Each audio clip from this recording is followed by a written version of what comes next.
It is finally Wednesday. I know, this week has gone on for forever and a day. Nevertheless, you're watching Smell the Coffee with Dana Master and Aina Riza Quayo, looking lovely in purple, even though she absolutely detests the color purple. I resent. You resent it.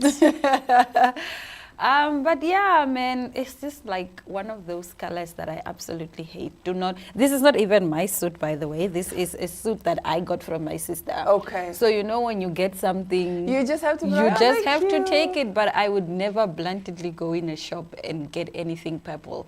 It doesn't matter whether it's clothes, whether it's Anything lipstick. purple.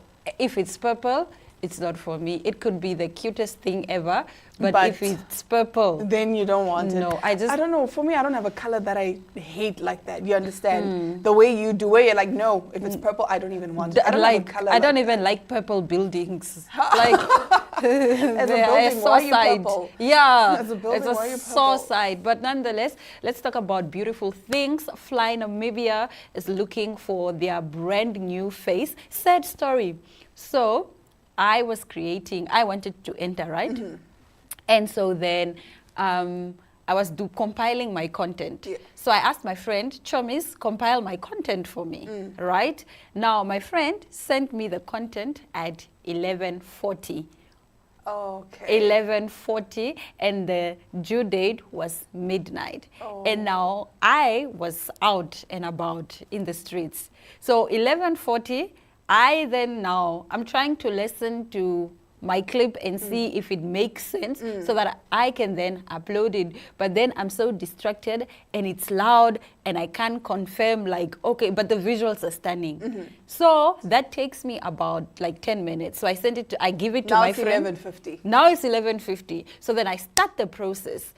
And then the process is so long. Well, it's not that long, but it requires you to apply on the website, and then also you must have had uploaded your video on your personal pages, and then copy the link from your personal page. I see. You see it on the website. Okay. So what had happened in my case is that I went on the website.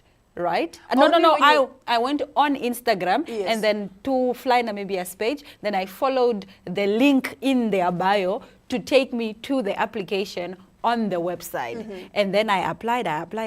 And then you see the link to your Instagram video. And then now. it's now asking, okay, copy and paste the link to your Instagram video. That required me to log out or to cancel that tab. It basically required me to start over. So I didn't make it on time. But I still have my video. Next year. No, but I feel like it happened the way it was supposed to happen. Exactly. God's plan. I would have probably never won. Because if I'm not in it, then I strongly believe it just happened the way it was supposed to happen. Like if I was meant to be in it this year, Then you would have. I would have been in it this year. But nonetheless, long story short, I didn't make it, but there are people who made the top 10 cut. Let's have a look at these stunning faces. I'm so excited for this entry. That is Moyo. Her Instagram name is Moyo. Love her. She was recently doing adverts for Clicks Zulu. Love Zulu. Shikulo. He's famous. We know him. Yeah. So shout out to him. Deshi, influencer. Love her. Gorgeous girl. Who else do we have? We have Emily. You know Emily, fitness influencer. Yes. Yeah. Yes. I know Emily. This is Namafu. Namafu. Namafu is a creative director. She does a lot of creative stuff. That is Renate. Renate makeup artist, influencer. Entrepreneur. What is her bread? Yes, the loaf. The loaf. That is Wilka. Wilka is absolutely my favorite traveler. And Wilka is a travel. Yeah, Wilka is influencer. really, she deserves, she travels for a living. Even her video, stunning. Then we have, I don't know Leonita, but shout out to her, gorgeous girl. Cassie Jessica. Cassie Jessica's entry video screams winner. Okay. From her entry video, I feel like if I was on the judging panel, you would definitely give it to her. I would give it to her, but there's another challenge where the public must vote. Oh, I see. Yes. So Okay. gather your coins. But I feel like there's a face that's no money. missing. Yeah, they're There's supposed a to guy. be 10. There's a guy Yeah, that's Kyle. missing. Kyle, yes. Kyle is missing. Yes. But We nonetheless, apologize, Kyle. It's not sorry, that we have Kyle. beef with Yeah. you. So there's no money. I withdraw. Gather your money. You are supposed to vote via the website. Okay. Yeah. So But you know, usually once with within these- once one person one email. One vote per person, basically. Yes. Okay. Via email. Okay, via email. I see. One vote per email. Okay, Yes, okay. So if I have 15 email addresses, I can use my Yes. different email addresses. Yes. But usually with the voting thing, with the public vote, I was part of I was nominated for something, and then they also said people would vote. But what happened with the voting is, yes, you would vote, but that was not what determined Yes, you winning. even there's a disclaimer there on the page that I think it's 50% that will come from the votes, and then 50% will From be the panel. strictly decided by the panel. I Yeah, see, I yeah, see. yeah. Okay. Anyway, we will be looking forward to seeing who is the next face of Fly in Namibia. Nevertheless, we do have some interesting stories coming up right after the break, so stay tuned for those.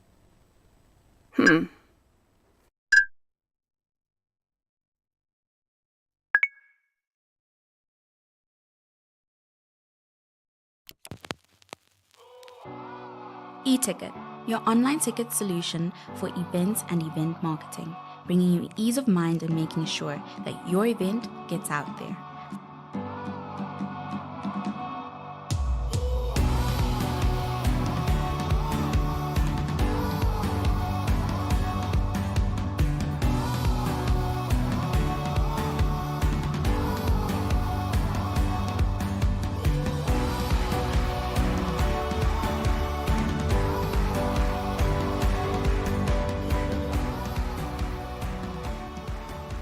For more information, contact events@nmh.com.na.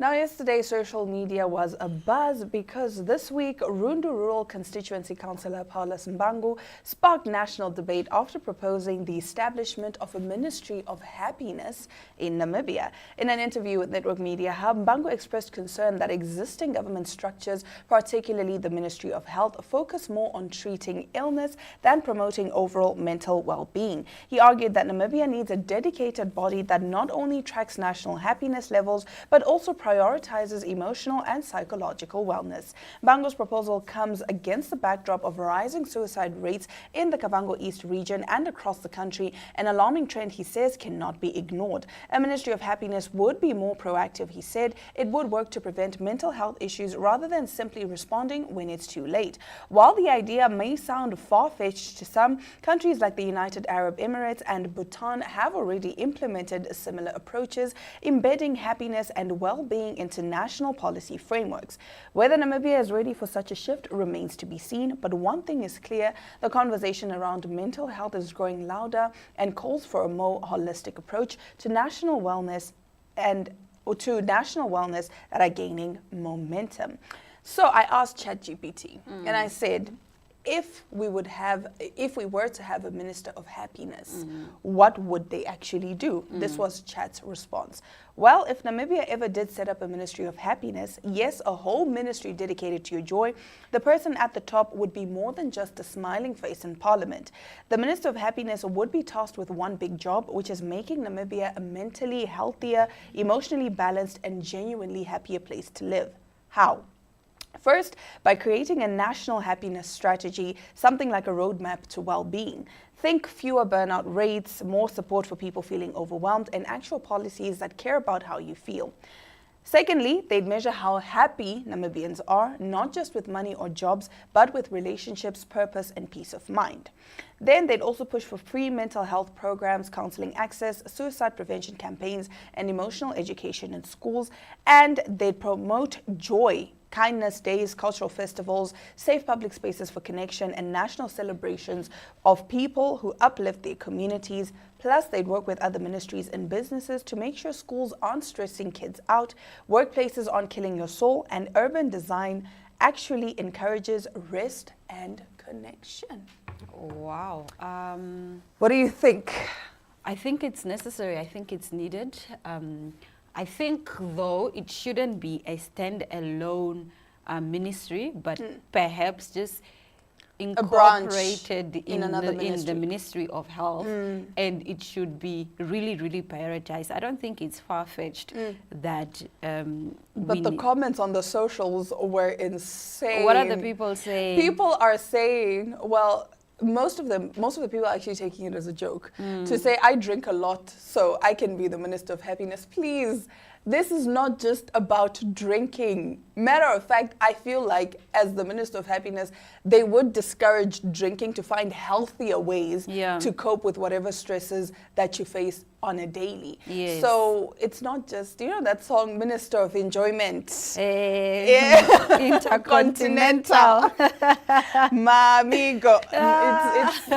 It's not about that. It's an actual, I feel it's something that we actually do need. You're right. It's not too far-fetched. It's not too far-fetched. It's like necessary. But nonetheless, let's talk about a comment that is very, very far-fetched. So you know Simpiwe Ndana. Yes. You know Nomzamo Mbatha. So they usually rock these African hairstyles, right? So now Simpiwe Ndana recently posted on Instagram and X about her disappointment over not being acknowledged by Nomzamo Mbatha and her production of Shaka Ilembe as an inspiration behind the hairstyles that they usually have, these African hairstyles. So while Ndana deleted now the posts on Instagram and you know X where she was complaining, screenshots are now making the rounds on social media. Because the internet never forgets. Because the internet never forgets.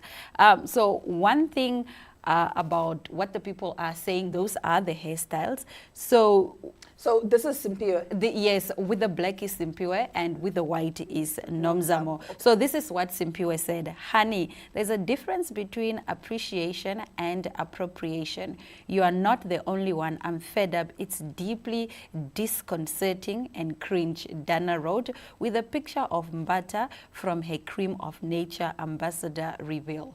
And so she's basically saying that she wants to be acknowledged and credited for this hairstyle. But Simpiwe, sweetie, these are ancient African hairstyles. You also took them from women who came before you. So why do you not want Nomzamo to rock this hairstyle? People were dragging her on the socials. People were saying, isn't she too old to be asking for this kind of attention? Yeah. The people were dragging her on the socials, so I guess that's why she then deleted the post. Like you're saying, you are not the inventor of this hairstyle. Exactly. You understand? You also... You found the hairstyles. found the hairstyles. The hairstyles were there. You took inspiration from someone somewhere. It's not like this was 100% creative idea. I would understand if, yes, it was 100% creative idea. And somebody even commented and said the Shaka Ilembe team did a documentary, I think, like before the production, to say that this is where they took inspiration for the hairstyles. Yes, to say they did their research from past times and did, you know, so I don't, it's kind of like saying, how dare Diana has, I don't know, dreadlocks. Yes. What do you mean? You are not the inventor of dreadlocks. So it's like saying, how dare you wear pants? I was the first to wear pants. I need my credit. What do you mean? That you took inspiration from What do me. you mean? There are certain times, yes, we do need to give credit and acknowledge that, you know what, this look was inspired by Aina. I think there are times. What she is saying is that I feel like she feels like she popularized this hairstyle. She was the first as a celebrity to maybe in South African context to rock these hairstyles. And so then for that reason, because she is Simphiwe Dana, she's this brand, she feels then since I made these hairstyles popular, at least I credit should- me. yeah. It's not that I'm the one that invented Did it. them, but I think that's where like her reasoning is coming from. And now having received backlash from everyone else, I think she saw it from another perspective that she went then to delete her posts. So I guess then what you comment, you write inspired by Aina's look? No, What but you I'm do? not. But I don't think Nomzamo was inspired by her. She Yo, was genuinely Collins. just inspired by the women who came before her, There's the a Asian lot African going on. women. There's a lot going The on. women of our history, I think that's who inspired Nomzamo, not necessarily Simphiwe, because all these two women have reached, they have resources to actually know what had happened before them. But the thing is, So- plagiarism amongst social media, amongst content creators is also growing. So I honestly don't know. At the end of the day, At the end of the day, my darling, you don't own the hairstyle. You don't did own not the invent hairstyle, the so- hairstyle, so you cannot come and say, how dare Nomzamo. You cannot come and say it's disconcerting and cringe. No. What you are doing now is cringe and people were disconcerting. saying she's too old for that and she should what? She just wants 5 minutes of fame because she's washed out. This is what the comments on Threads were saying yesterday because I saw the screenshot. It was doing the rounds and people were just, I did not see one comment that was in favor of Simphiwe. And Nomzamo and team never responded. Stay like, don't respond, sweetie, like you are Nomzamo. What are you responding to? Nomala is not responding to the haters because haters gonna hate. But anyway, that brings us to the end of our top stories. Now, after the break, we are talking to Lucia about her cancer care drive and how you can be involved and be a part of it.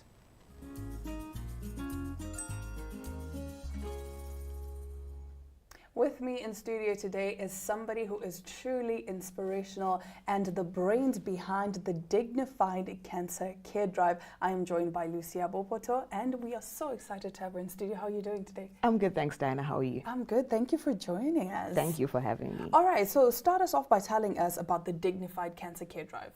Well, it's a drive, it's an initiative that started like less than a month ago, where we collect hygiene items for cervical cancer patients as well as the patients that are in palliative care who are under state care. So a lot of cervical cancer patients have to travel long distances to come and get care at the Central Hospital because that's the only state center that there is for cancer. So a lot of patients have to travel long distances. And when you have cervical cancer, there's also the issue of bleeding. So it gets uncomfortable to drive such long distances. So I just thought this could be something that can help make their journeys a bit more comfortable. Oh, that's beautiful. So what was the inspiration behind this? Last year, I went for an early Christmas event at Central Hospital where I was a keynote speaker. And in conversation with the social workers, they were telling me that, for a lot of women who have cervical cancer, because I took like sanitary wear there, and they told me that the sanitary wear, which is the regular sanitary wear that we use, is quite small because for a lot of cancer patients who use it, by the time they get, and you can imagine this is the distance from the door of Central Hospital right until the gate, they already need a bathroom break. Oh, no. So now you can imagine if they have to go to Rehoboth, if they have to go to Chumeb and all sorts of places. I it see. gets, yeah. I'm getting goosebumps as I'm saying all of this because this is just truly inspirational. So can you share a moment or story that made you realize the need for this initiative? After my conversation with the social workers, because when I go, I also have I'm a cancer patient, cancer survivor now. I also have my checkups at Central Hospital. I met a lady who was from Rehoboth, and just in conversation, when we were talking, she was telling me how arduous her journey is, how she has to go, and this is just Rehoboth, 100 k's away, how she has to come to Windhoek for treatment, how she has to go back when she doesn't have enough supplies. So that's when I realized that, okay, maybe there is a more urgent need for this. I see. So how has your personal journey or background influenced your involvement in this cause? Because you're very outspoken when it comes to cancer and you are not shy. Yeah. You have the conversations that people don't want to have. So talk to us about that. I was thinking about this in the bathroom the other day, and I was like, I may not be a trust fund baby, but I'm a legacy baby. You're a legacy baby, love it. So my dad had cancer, and I think how he handled his journey also just inspired me, because my dad really believes in, nothing should be secretive, because once you keep something secret, you can't help other people out there. So he was quite outspoken about his journey, which also, when I ended up in the same situation, I was able to do the same. I see. So how do you ensure that donations reach the patients who need them the most? What's the criteria? How do you divide the products? Okay, so I am working in connection with I'm working together with the social workers who are at Windhoek Central Hospital. They deal with the cancer patients specifically. So the lady who I work with deals with the adults. She knows like exactly who is coming in, how many women are coming in, who is in need of this. And for the palliative care as well, whenever there's like a shortage in the wards, they contact the social workers. So the social worker is like the last resort, like the emergency fund. So they're able to then dish out as when necessary. I see. So how can people contribute to the Dignified Cancer Care Drive? Well, they can get in touch with me. There is a list of items that is there. On social media, Facebook, it's ORB Foundation, Instagram ORB Foundation, as well as TikTok ORB Foundation. There we have a list of everything that's needed. And people can just buy and then let me know when they have it with them, and then I can either collect or they can drop off. But they can get in touch with me. Beautiful. That is absolutely beautiful. So have you faced any challenges in getting donations, and how do you overcome them?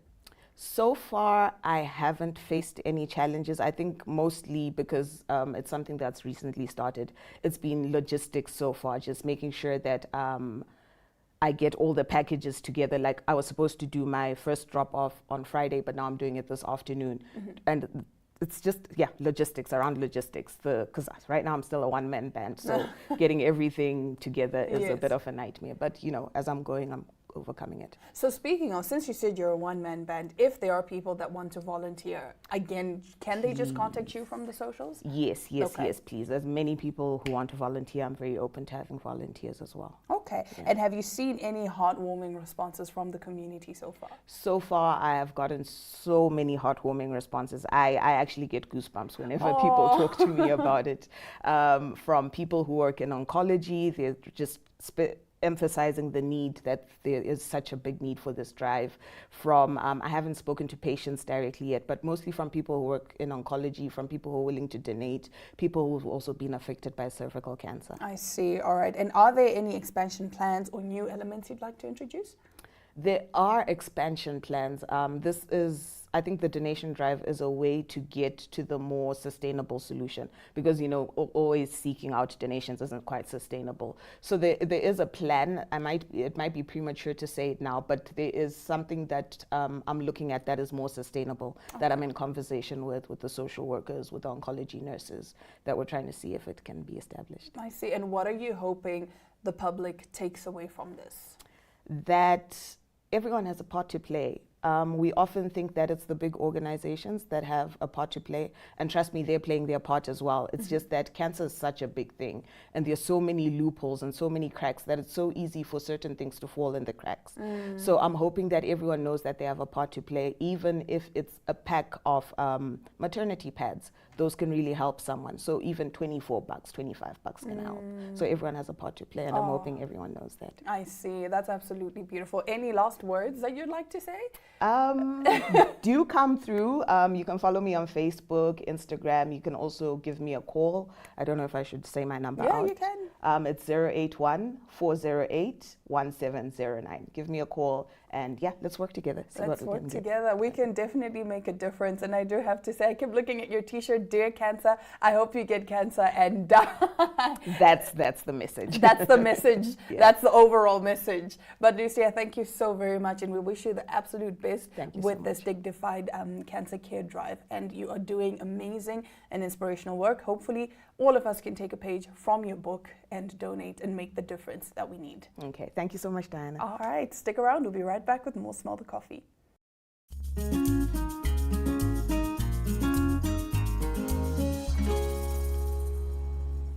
And that's all the time we have for you today, but we'll be back again tomorrow, same time, same place.